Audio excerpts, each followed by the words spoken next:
En début d'année, j'ai écrit une introduction à 2025. Et je ne pensais pas aussi bien dire à travers ces phrases qui appartiennent à un paragraphe un peu plus long. 2024 est la première marche d'un grand escalier qui m'attend, j'en suis sûre. Et en ce début 2025, la marche suivante me donne le vertige. Elle me semble assez haute et intimidante. Et en même temps, j'ai comme l'impression que 2025 est là pour m'aider à trouver un équilibre et à lâcher prise.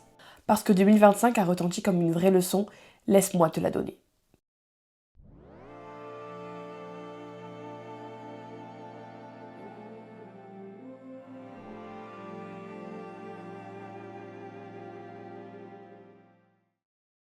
Grand 1. La chute est inévitable.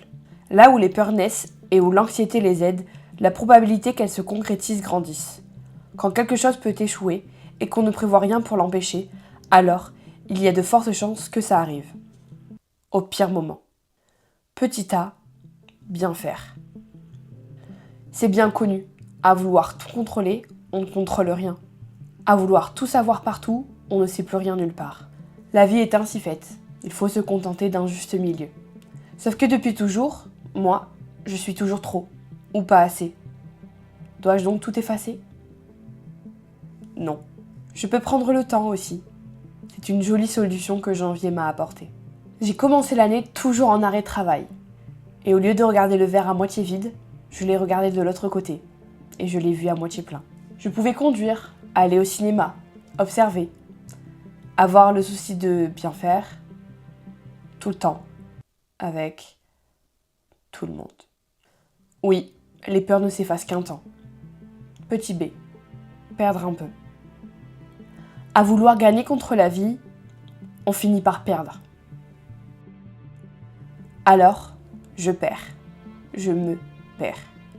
La seule que je devais combattre, c'était moi. Je me suis trompée de combat. J'ai préféré porter mon énergie sur les autres, en pensant qu'on me la rendrait, multipliée. Sans savoir qu'elle ne ferait que s'effondrer. Pour que février n'emporte rien d'autre avec lui que la fierté de voir ce projet se réaliser. Alors je l'ai fait. Et même en voulant concrétiser ce projet, j'ai apparemment mal fait. Trop fait. Pas assez bien fait. Et puis, je savais. Et je n'ai rien dit. Il aurait soi-disant détruit ma vie. Petit C, pleurer beaucoup. Pourquoi faire après tout ? Le vlog devait pas du tout continuer comme ça, on Les vous gars, avoue tout. Ah oui, putain, parce qu'on vous a laissé On vous a laissé au hub où genre je suis là en mode je sais même pas quoi dire. Au final, là, il y a beaucoup de choses à dire, mais on peut pas parler. Depuis des mois, insultes, injures, manque de respect et autres moqueries se déliaient sans que je n'en ai la moindre connaissance. Comment réagir ? Quoi dire ? Je ne sais plus, je suis perdue. Bien faire pour perdre. Perdre une amie, la voir prendre parti. Je n'aurais jamais imaginé cela, et c'est bien pour cela que ça s'est passé. Alors j'ai pleuré, beaucoup pleuré. Sur les canapés où autrefois je riais, où je pouvais passer des après-midi entières à travailler, j'ai ruminé désormais. Pendant que vous me regardiez, avec dédain et pitié, je ne cessais de me demander ce que j'avais mal fait. J'étais juste moi, après tout. Venir à l'école était une tâche à cocher dans ma journée. Je n'étais pas en retard à cause des bouchons. Les poches de glaçons, cuillères froides et tubes de crème hydratante en témoignent. Je ne cherchais juste qu'à dissimuler les traces des larmes qui avaient coulé pendant une durée indéterminée. Pendant que vous dormiez, je réfléchissais. Et bien évidemment, je pleurais. Mais pour vous dire la vérité, j'ai passé ma journée à pleurer. Voilà, enfin ma journée. De 9h30 à 15h, j'ai pleuré beaucoup trop fréquemment pour un être humain normalement constitué. Mais ça m'a fait beaucoup de bien. Mais là, j'ai vraiment mon contour de lait, là, vous voyez, c'est creusé, là. Ça me fait mal, quoi. Parce que ça a coulé, quoi. Les larmes ont coulé, qu'est-ce que vous voulez que je vous dise ? Quelle est la leçon ? Quelle est la morale ? Mon mérite dans tout ça ?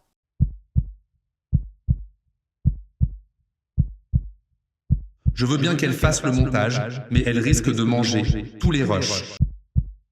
Vous pensez qu'elle paye combien l'année ? 80 000 €. Je pense qu'il faudrait la mettre dans une cage. Elle est beaucoup moins bonne. Oui, et surtout beaucoup trop grosse. Là, elle est vraiment énorme. Elle rentre pas dans le cadre. Pourquoi sur le fond de la photo, elle mange un tram? Ce sera vraiment la méchanceté ne gagnera jamais. Soignez vos cœurs, apaisez vos cœurs. Grand 2. La renaissance ne se fait pas seule. Si un groupe est capable de détruire, pourquoi un autre groupe ne serait-il pas capable de reconstruire? Et au milieu de tout ça, c'est comme cela que j'ai commencé à voir un chemin. Mon chemin. Les choses arrivent définitivement lorsqu'on s'y attend le moins. Petit A. Le chemin. Au bout de 22 ans. Ce soir-là, celui de mes 22 ans. Vous m'avez offert bien plus que des billets pour Rome, un bracelet ou un bouquet de mes fleurs préférées. Vous m'avez appris, vous aussi, des choses. Parce que cette année n'a pas eu le monopole des leçons inculquées. Je me suis confiée. Et je ne pensais pas être déjà protégée et bien dirigée. Parce que je me suis confiée à vous deux et à personne d'autre. Le fruit du hasard est tombé au bon moment aux racines de son arbre. Rien d'étonnant que toi, tu sois là, à ce moment-là.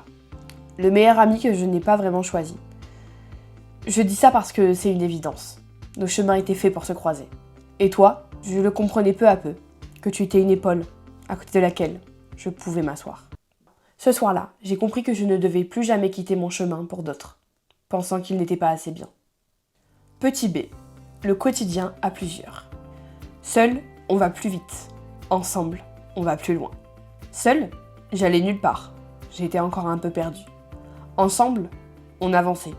Quelle que soit la direction, je savais que c'était la bonne, parce que vous étiez là. Même toi, même si je ne pensais pas que nos liens se démêleraient, je savais que ta loyauté, elle, ne tremblerait pas. Alors, la vie s'est quelque peu relancée. Au travail, tout allait. À l'école, il fallait. Faire semblant, avancer, travailler. Que le doute ne sert à rien dans ces moments-là. Alors, je l'ai mis de côté. Il est revenu en absence, désistement, imprévu et tentative de sabotage. Vous n'aviez pas encore assez fait, apparemment. Petit C, l'heureuse réponse. Je le savais.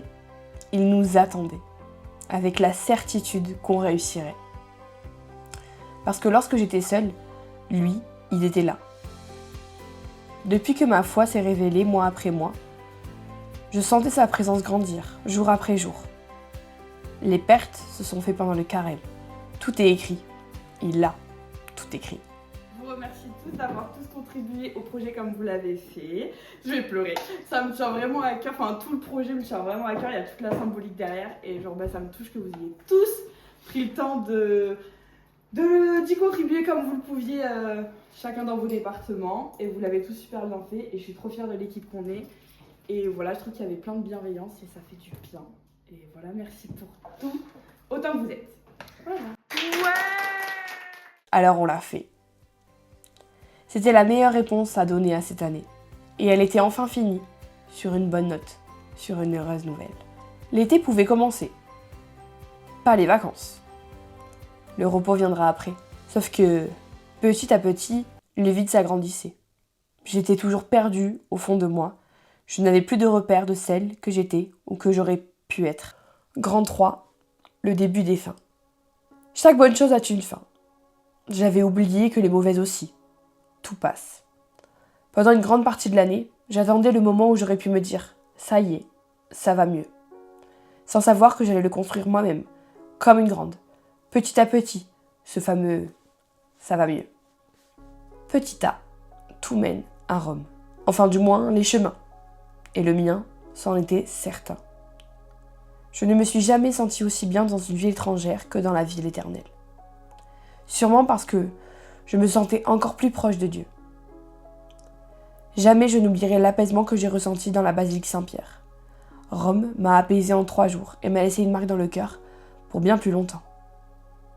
Elle ne s'est pas construite en un jour, alors pourquoi, moi, j'irais mieux en 3 mois? Il fallait encore du temps, je le savais. Les grandes choses prennent du temps et le chemin qui nous y amène est tout aussi important. Il y a quelque chose de fou avec ce chemin. On a toujours tendance à banaliser chaque jour, chaque instant, alors qu'ils sont tout aussi précieux que des moments où l'émotion l'emporte. Dieu merci pour la découverte de cette ville. Toi, tu savais que je devais y aller cette année et pas une autre. Merci. Petit B, les départs imprévus. Les peurs ne s'effacent qu'un temps. Et lorsqu'elles réapparaissent, je dois y croire si fort qu'elles se réalisent. Tout le temps. Alors, j'ai dû faire face à de nouvelles difficultés.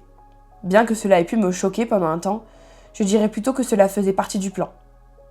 Pas celui que j'avais prévu. Quelque chose d'encore plus grand. Alors on dit au revoir à certaines personnes que l'on connaissait. Pourtant, on partageait des années, ou bien quelques mois, et un quotidien. C'est à ce moment aussi que j'ai décidé de dire au revoir à celle que je ne voulais plus lui être. Celle qui laisse les schémas se répéter. Mais je pense que je serais contente plus tard d'avoir exprimé tout ça et de l'avoir retranscrit quelque part. Et voilà. En fait, j'ai décidé d'aller voir un psy parce que, comme vous le savez, j'ai vécu des choses pas très chouettes. Mais j'ai cicatrisé de ça et j'ai avancé par moi-même parce que c'est comme ça que je fonctionne. Et je veux pas inquiéter les gens qui m'entourent parce que chacun a ses problèmes et que voilà, je préfère garder les choses pour moi, je suis comme ça, genre, j'ai pas envie d'inquiéter les gens. Surtout que généralement mes proches ont toujours tendance à plus s'inquiéter pour moi que ce que je ressens réellement. Et ça me fait culpabiliser parce que je me dis, ils s'inquiètent pour rien entre guillemets, enfin ils s'inquiètent trop que par rapport à ce qu'ils devraient. Et d'une part, et en fait d'une autre, je culpabilise aussi parce que je me dis, non, enfin ça va, parce que ça va au fond, ça va. Bref, j'ai décidé d'aller voir ma médecin généraliste pour demander de l'aide, pour qu'elle puisse un peu m'indiquer si elle avait des contacts ou bref. Et en fait, elle m'a fait un courrier pour que je puisse trouver un psychologue qui fait partie, vous savez, du... comment on appelle ça ? Du système, du procédé, du... Je sais pas trop comment je peux appeler ça. Mais ce qui a été mis en place en fait par le gouvernement, mon soutien psy, je sais pas si vous en avez entendu parler. Mais... Et en fait, elle a écrit sur le papier « Bonne résilience ». Mais la peur persiste. Et en fait, je pense qu'on m'a jamais aussi bien résumé. J'ai dû aussi faire des au revoir plus qu'inattendus. Comment dire au revoir à quelqu'un que l'on ne connaissait pas vraiment mais sans qui on n'existerait pas ? Repose en paix même. Petit C, l'équilibre tant attendu. Les 3 derniers mois de l'année répondent bien aux 3 premiers, je trouve. S'ils devaient discuter, ils ne se comprendraient pas.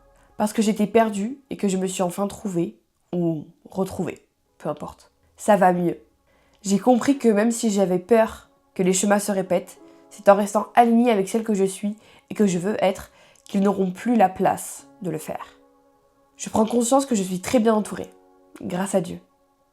Je n'ai jamais été 100% moi-même jusqu'au bout dans ma vie, jusqu'à ce que cette fin d'année arrive. J'ai compris que pour trouver un équilibre, il ne fallait pas effacer 2 choses que l'on pense incompatibles.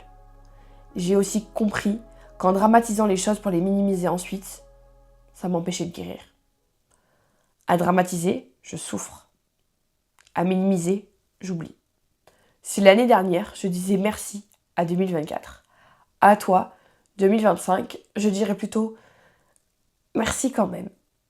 Les larmes ont coulé et les phases compliquées se sont enchaînées. Tout cela pour qu'aujourd'hui, je sois encore plus alignée avec qui je suis et celle que je vais devenir. Tout est écrit, tout est tracé. Cela ne veut pas dire que tout sera facile. Au contraire. Cela veut juste dire que tout passe. Parce que j'ai eu tendance à l'oublier pendant l'année. J'avais oublié que 2025 avait une fin et que les jolies choses finiraient bien par arriver. Tant mieux d'un côté, j'ai vraiment soigné mon rapport au temps. Je ne me suis pas appuyée sur un avenir idéalisé. J'ai vécu la réalité, avec ses difficultés. Tout n'a pas été facile, tout n'a pas été infranchissable non plus. Merci 2025. Merci de m'avoir rendu la chose la plus importante pour moi, moi-même. Et même si je peux te décerner le prix de l'une des moins bonnes années de ma vie, tu n'en as pas moins démérité ta place dans mon cœur. Tu es la 2e marche d'un grand escalier qui m'attend. Et tu m'as appris la plus belle des leçons. L'équilibre n'est pas quelque chose qui se trouve. C'est quelque chose que l'on crée.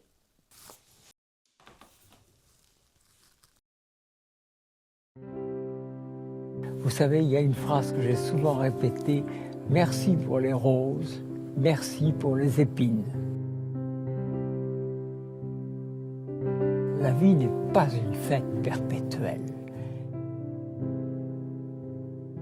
C'est une vallée de larmes. Mais c'est aussi une vallée de roses. Et si vous parlez des larmes, il ne faut pas oublier les roses. Et si vous parlez des roses, il ne faut pas oublier les larmes.